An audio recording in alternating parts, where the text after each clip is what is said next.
Maybe we were a little premature in thinking that Hollyweird is turning it around. Let's take a look. Here we go.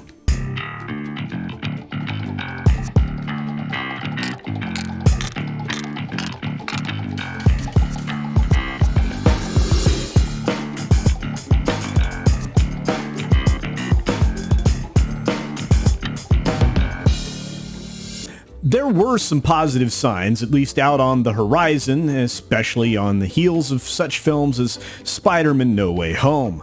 But right now, those positive signs may have a little less shine on them, and let me tell you why.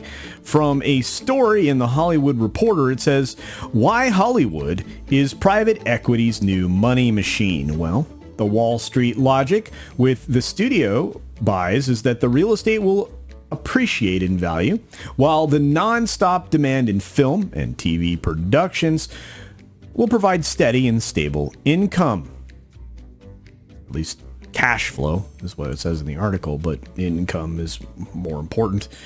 And of course, it has here in the picture that, talks about things that are being scooped up currently by private equity. Obviously, Reese Witherspoon, LeBron James, and of course, Ron Howard and his Imagine is actually currently up for sale. Let's dive into this article and talk about it, because this is something that, may be a little depressing. Let's get at it. Private equity is doubling down on Hollyweird.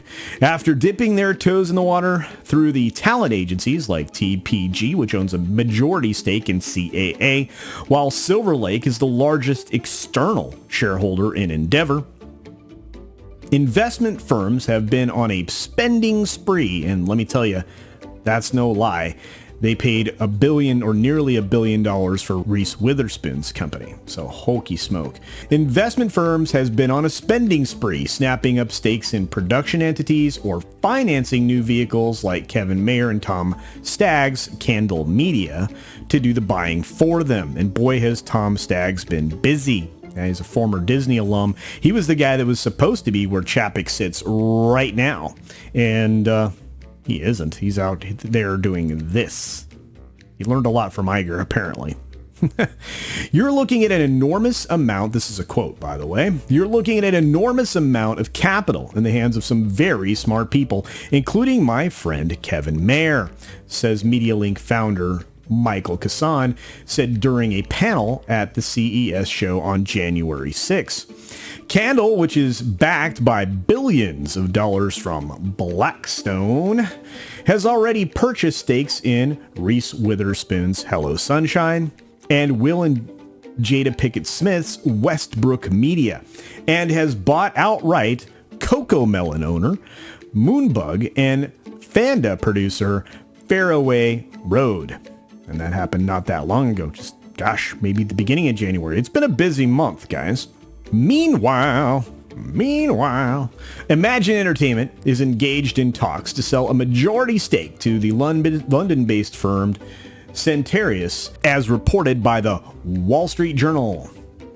LeBron James Spring-Hill sold a stake to Redbird Capital, while Village Roadshow and Chernin Entertainment, sensing opportunity, have also begun to explore their options. In fact, Imagine Entertainment, which is Ron Howard's company, is been on the prowl. They actually hired somebody to represent them as basically a guy that's there to sell the company. Well, we're gonna have to see what happens with a lot of this stuff. Imagine Entertainment owns some properties, and they're a big deal. Ron Howard's a big deal. As for what's causing demand, look no further than the annual peak TV data released by FX Networks on January 14th. And that chart is pretty cool to look at. I wish I'd pulled it for the video, but I did not. The data showed that in 2021, broadcast and cable channels, as well as streaming services, presented 559 English language scripted series, a new record and a 13% jump from the global crisis impacted 2020. There's folks looking, this is a quote, there's folks looking for a lot of supply, a top agency spokesperson said. Every streaming service needs unique, high-quality content to drive new eyeballs and subs. And at the same time, a lot of these companies still need to program linear TV channels. So it's almost all additive, which is 100% true.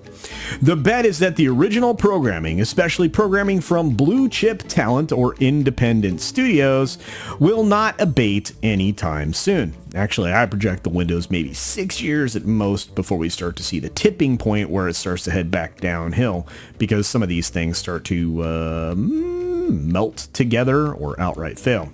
But that's my thoughts, not theirs. I'll continue. It may continue to increase as streaming services seek to stand out. In other words, peak TV hasn't peaked yet. The competition for content is at its highest level we've seen in 26 years, CEO Ari Emanuel remarked at the Code conference on September 28th of last year. I think I covered that at the point. The thesis that demand for content will continue to surge has also led to investment firms buying up sound stages and physical studios. And I know here on this channel, we have been talking about the expansion of studios and the ground up construction of even more production facilities. You're going to see even more in the future. You really will.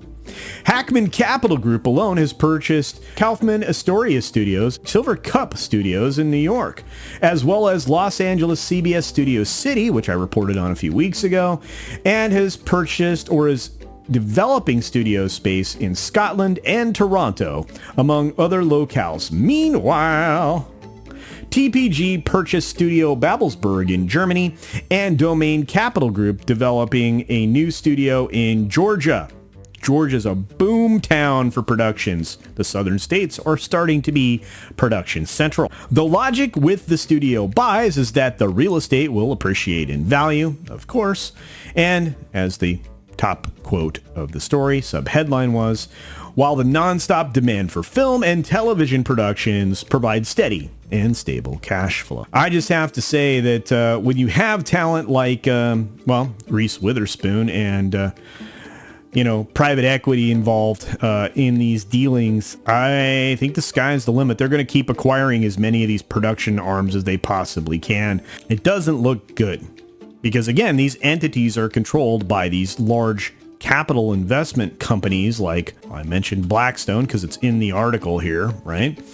And they seek to continue the same kind of narrative messaging that has been slowly poisoning all of the entertainment that we've been getting for the last few years.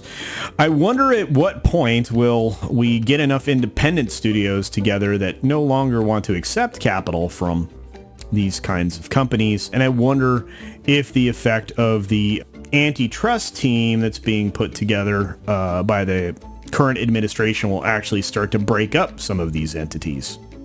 We can only hope. So I guess we arrive at the question, what do you think?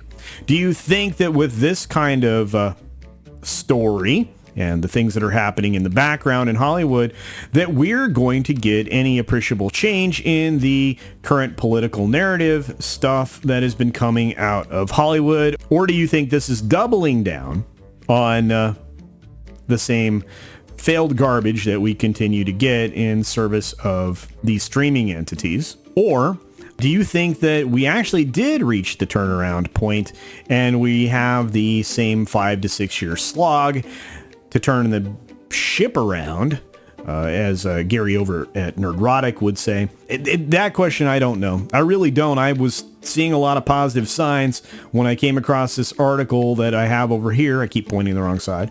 When I came across this article, I was hoping for much, much better, but reading these tea leaves, how much positivity can you get out of them? Anyway, your thoughts, comments below. Do you think that we're going to turn it around? Do you think they're going to turn it around? Do you think they're doubling down? Do you think the fact that these institutional investors are actually dead set on destroying any kind of pop culture and good entertainment that we have and settle for mediocre schlag?